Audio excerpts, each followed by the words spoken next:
Hey guys, residents of Grindavik, they're fed up with the current situation, with the government's speed of buying out their homes. They're losing out on property deals because of that, and then they can't close, and then the sellers relist it for a higher price. We've talked about this yesterday. And guys, before I continue, if you could start leaving this video a lot of likes, that would really help me push it out to the algorithm. And as you demanded, you want to see more horses? Well, I'm walking outside and your wish is my command. So here we are. There's the horses. Maybe you can see them or maybe not. They are here, guys. So yeah, residents of Grindavik are organizing a protest. They've had it. They're done with this. I mean, the government founded a company for the sole purpose to buy out the properties of the residents of Grindavik. And now nothing is happening. They said they would start with this in April. And still, people are in limbo. They have nowhere to go. They're calling themselves refugees.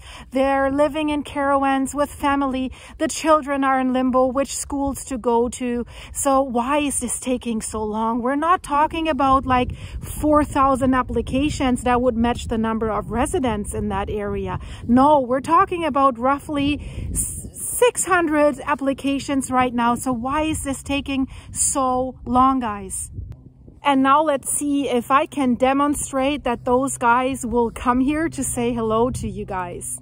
Mouse, come. Mouse, come. But of course, I'll show this to you at the end of the video if they came when I called them or if I had to bring them up here. So stay tuned till the end. But let's get inside and really look into this. I'll leave these guys alone for now, and then you'll see them later at the end of the video. That is Heaven, by the way, that's her name. So residents have had it. They're fed up with what's going on. So they're calling for a meeting, for a public protest, and they're calling for people to join them, even people that do not live in Grindavik. They want to go to the capital of Iceland, to Reykjavik, to a place that's called Austurvöllur. That is a public square in Reykjavik, and that square is a popular gathering place for citizens of Reykjavik, and especially normally if the weather is great. There's lots of cafes. It has also been a very important point for protests because it is near the Parliament of Iceland, and that's why the residents of Grindavik are going there. One resident of Grindavik, his name is Sverrir Arnason. He has started a Facebook campaign, and he is announcing that tomorrow they want to meet at Austurvöllur. He said, "Let's go to Austurvöllur. Let's support the people of Grindavik." That's the title of the event that he has organized. They want to go there on Thursday between 5 and 7 p.m.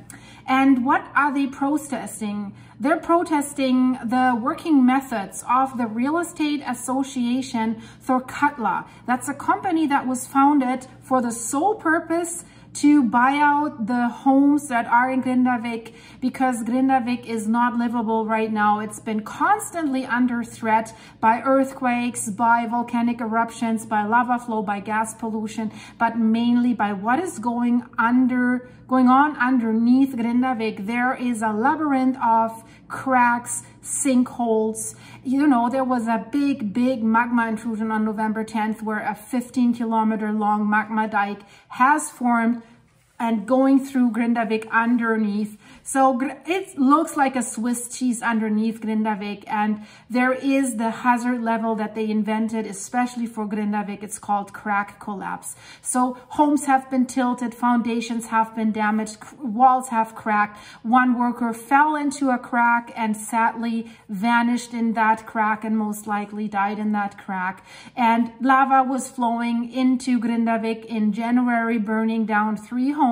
So it's a dire situation. Because of these magma intrusions, valleys have formed where the land is subsiding, and that is damaging homes. So just plainly filling up these cracks is not working because the events are still ongoing on the Reykjanes Peninsula. We're having an eruption going on right now for more than 32 days already. So we don't know when this will end. So far, it's been like every 3 to 4 weeks, earthquake, swarm, eruption, or intrusion, repeat. And as long as this is going on, Grindavik will not be safe at all. And even if it stops, it will take a long, long time to investigate all these underground cracks and fissures, because they pose a real hazard. And, you know, more ground could collapse all of a sudden without warning. And that's why it is not safe to live in Grindavik, to run around in the fields, even to run around in roads. There might be cracks under the pavement already. The pavement holds it for a while, but eventually it will crack at some point.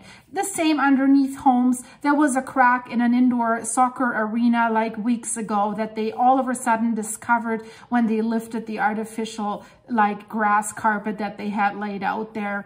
And so it's a dire situation. And that's why, together with the natural disaster insurance, the government has decided to offer a home buyout plan to the residents of Grindavik. And that already was announced last year. And things are still moving slow. People could register for having their homes bought out. And so they did so. And they thought in January that they could, you know, try to buy homes somewhere else to end this uncertainty and this limbo that they're in, especially families with young kids. So they made contracts based on the payout of that government real estate company. But then it was dragging on for month and month and month. And many contracts had a clause that the property is basically on hold for 3 months. If the buyer doesn't close within that time frame, the contract is not valid anymore. And that's what's happening right now, and that's causing a ripple effect. People have signed these purchase contracts with a 3-month time frame in which they thought they would get their payout money from the natural disaster insurance, the government, pension funds, and banks to have some money to buy something else. So that real estate company was founded to merge all these entities together to guarantee a payout. Only a 95% payout of the value that is assessed in their home fire insurance, of course, before November 10th, before the disaster started, because right now the value of the homes has tanked so badly, close to zero. But, you know, then nothing happened. And now the sellers of properties in other settlements, of course, the real estate market is under pressure because there's a lot of residents of Grindavik running into these markets in other areas. And Iceland is not large, so there's limited space where you can go to or where there are new homes available. There's a shortage. So sellers are increasing the prices. That's what happens with real estate markets. And so I talked about yesterday that one guy that had this purchase contract, his time frame, the 3-month expired, and then the seller was free to put his or her property back on the market. And that's what this seller did, but with a higher price tag. So now the Grindavik resident, even if he's getting paid out tomorrow by the government real estate company, is not able to buy that same house again anymore because it has increased in price significantly. This one specific case, it has increased 5 million Icelandic krona. So they can't do this because many residents are already going out of that real estate deal with the government with basically zero equity. Some go out with negative equity because it's only 95% of the fire insurance assessment that they're getting. And now, since the market prices are increasing, it's even getting worse. So many of you are saying, well, they can be happy that they're getting anything because it's a natural disaster and, you know, bad luck for you. Let me know in your countries, what would your government do? I mean, I remember, and that's not too long ago, the Ahrtal in Germany, where there was a massive flood and the help for these residents was really like bad or non-existent, and local farmers and contractors were jumping in with their tractors and helping, and it's still not in a good condition as of right now. So I was shocked that Germany would be that poor in helping, because they're helping all over the world in other countries, but they were not able to help there. But there's other examples. I mean, look at the train accident in Ohio. Look at what's going on after the fire in Hawaii. It takes time. So what do you think? Is the Icelandic government responsible for this? I mean, you have to understand, Iceland is the land of fire and ice. So there's avalanches, there's like cold snaps, there's a lot of volcanoes, right? So volcanic eruptions, ashes, lava, gas pollution, earthquakes. So after 1973 on the Westman Islands, these are islands that belong to Iceland and are close to the coastline of Iceland, there was a volcanic eruption threatening the town of Vestmannaeyjar, and homes were buried in ashes, and the lava flow was threatening to destroy the valuable port. I mean, they managed to save the port in 1973 by spraying the tongue of the lava with water to cool it off and to divert the lava, and they were successful. Here in Grindavik, they've tried with defense walls, building defense walls from lava rock that was already there in this area, and it has worked so far. Also at Swartsengi, where the Blue Lagoon and the Swartsengi power plant is located.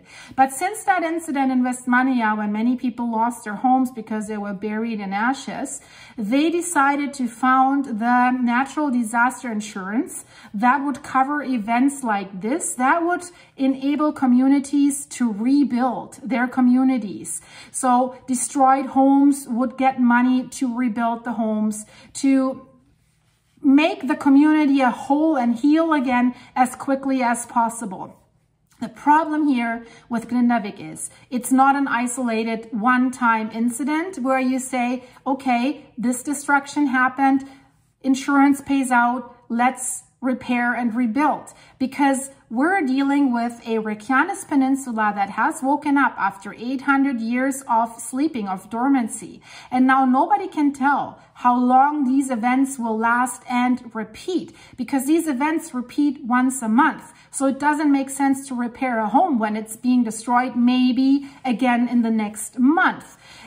So the natural disaster insurance basically refused, or it's not in their guidelines to pay out for people to move away from Grindavik, because the sole purpose of that insurance is to keep people in communities and to help rebuild these communities. But people need to get out of Grindavik. So only these cases that have a property where A, the home is totally destroyed, a total loss, and B, needs to happen, that it cannot be rebuilt in that plot because the plot of land is too dangerous, has a fissure underneath, a crack, a sinkhole, something like this. Those people would get, and already did get, money from the natural disaster insurance, and they were paid out at 95% of the fire insurance assessment, because the natural disaster insurance was connected or is connected with the fire insurance payment. So the others that have damaged homes, they're still in limbo. There's people who have unfinished homes that were under construction. They're saying this takes even longer to evaluate the value of these homes. How much would people need or have to be paid? Although I think with a new construction, it's pretty easy because you probably have all the bills that for materials spent, for contractor work spent. Shouldn't be that hard, maybe easier than with older existing homes, you would think. So residents are in limbo and they're really, really angry. So they're protesting the methods that this company is operating with. And it keeps them, you know, in a queue, in a waiting line to be able to purchase new real estate. So The residents of Grindavik are very disappointed with that real estate company that has been founded. And there have been many, many interviews with residents of Grindavik. So this is not an isolated dissatisfaction of one or two residents, because many people are losing the properties that they have chosen to move to and that they want to close on. And there's no news of progress from that real estate company this week when they said everything would be up and running. The only thing we always hear is the typical corporate blah, blah. We're trying to resolve the uncertainty as quick as possible to make the residents happy, blah, blah, blah. But it's not saying, okay, tomorrow the first 100 will get, the day after the second 100. It's just 600 applications. I am sure one person can at least work through 10 applications per day. So hire more people. I don't know how many people they have, but you know, maybe you can go through more than 10 applications. You would think so.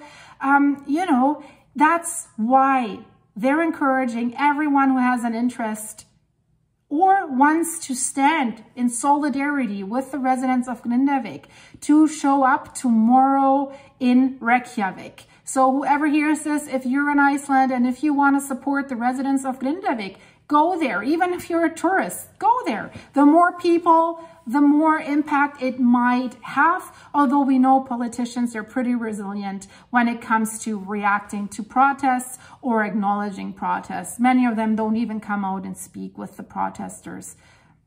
And what are we hearing from professionals? Monica Hjalmtisdottir, she's the chairwoman of the Real Estate Agents Association. She says she's sorry about the bad examples that sellers are increasing their property prices, but she says she has not heard of sellers charging people of Grindavik more that are in search of housing. And she says, well, there's freedom of contract, and if the seller wants to terminate a contract that has expired with notice, as done so in this example that we just talked about yesterday,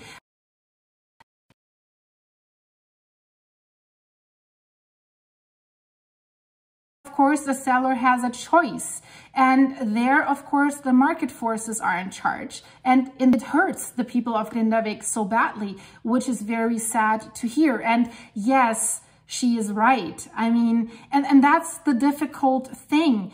If a seller can get more money on the market, it's very hard to convince him to give up some of that money in solidarity with people of Grindavik. We know in reality this is not happening. You know, I'm seeing this here in Canada, where a lot of people are complaining and they're saying, oh, we have a housing shortage, and then all these immigrants are coming in, or the big investors or the rich people, and they're buying up properties and they're increasing the property values because they buy basically everything. And then they're buying up farmland, and you know, and they're complaining about that these people are building large homes on farmland and yada, yada, yada. But you know, I'm at the source, so I watch this. And the problem is, these people who are complaining about this, some of them, not all of them, but some of them have inherited money from their parents or are getting money from their parents. And where is this money coming from? It's the parents cashing out and selling their properties for high values to exactly these people that they're bashing. So that's the problem. And then also they're saying, well, farmland needs to be preserved and this should not happen. But then, you know, I see parcels that are completely overgrown, that are not used for food production, where there's a 60-year-old rotten mobile home on it. And then some local cashes out on this and sells this property for millions and millions to new immigrants, to investors, to big corporations, or just to rich people. And in many cases, what happens with this overgrown property? Yes, there are a lot of people that can afford these big homes. They're building a big home, but they're clearing the land and they're planting the land. They're planting berries, they're planting whatever. I see it. So they are actually the ones who are farming the land. And then I see a lot of Facebook groups, people that live in condo developments or townhomes that have been built on farmland, taking out of the Farmland Protection Act. It's called ALR here. And they're the ones complaining more restrictions on farmers, more this, more this, more that. So a lot of farmers know what I'm talking about. You know, then there come restrictions. You can't have a housing to house your farm workers. And especially if you have a livestock operation, you need people on site. So it was totally restricted for a while. One house on the property, and now it's basically you can have a mobile home, but you have to remove it after a certain period of time.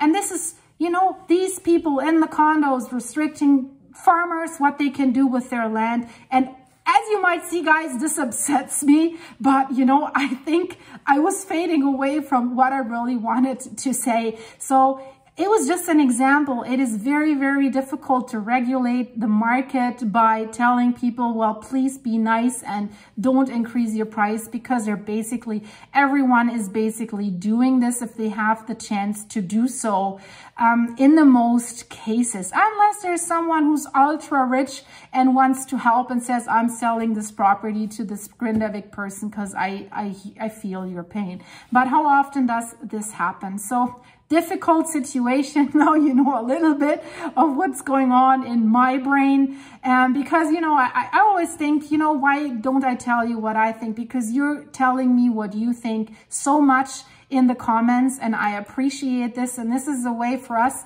to get to know each other and to get to understand where we're coming from. And I think this is important. I'm not an AI that just tells you what's going on. I'm a living person. And of course, I want to bring that person here on this channel. I'm bringing my opinion, and I'm telling you my opinion and what I think. This is part of what this channel is.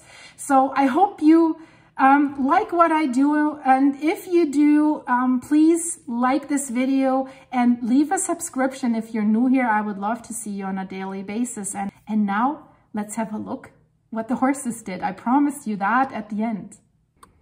So guys, how did they come here? I'll show you right now. Can you hear the click and the zapping behind me? Now I have a lot of lines of electricity here with two different fence chargers that charges different lines, so that I can really be sure if one fails, I'll still have another one. So that's important, so that especially this paint here cannot get out and run to the stallion again, which is not really, let's say it, favorable right now. And then how this paint girl happened here, because the stallion got out and impregnated her mother. So she was a surprise, definitely a surpriseful. So guys, now let's check out what I promised. This is how the horses came to me.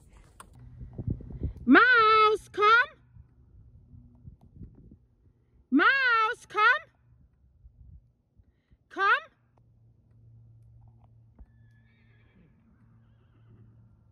Come.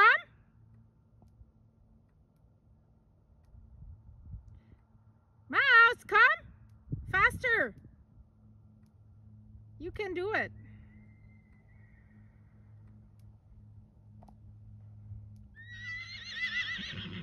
You come?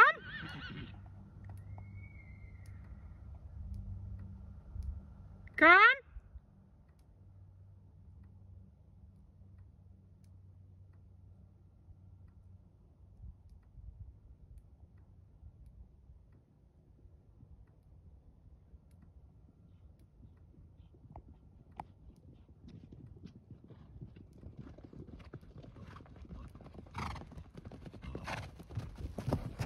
Hi.